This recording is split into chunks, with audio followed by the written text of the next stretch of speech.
চলতি মাসের শুরুতেই জিম্বাবুয়ের বিপক্ষে 5 ম্যাচের টি-20 সিরিজ খেলবে বাংলাদেশ।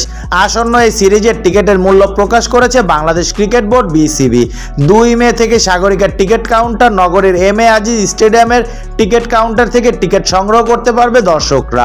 ম্যাচের আগের দিন ও ম্যাচের দিন সকাল 10টা থেকে সন্ধ্যা 7টা পর্যন্ত টিকিট পাওয়া যাবে। সর্বনিম্ন 200 টাকায় ম্যাচ দেখতে পারবে চট্টগ্রামের দর্শকরা।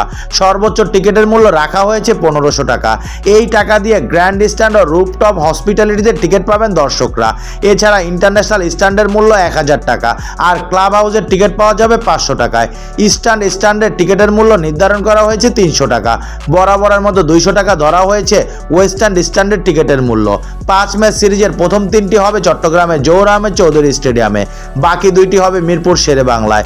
আগামী 3 মে শুরু হবে 2 দলের মাঠের লড়াই।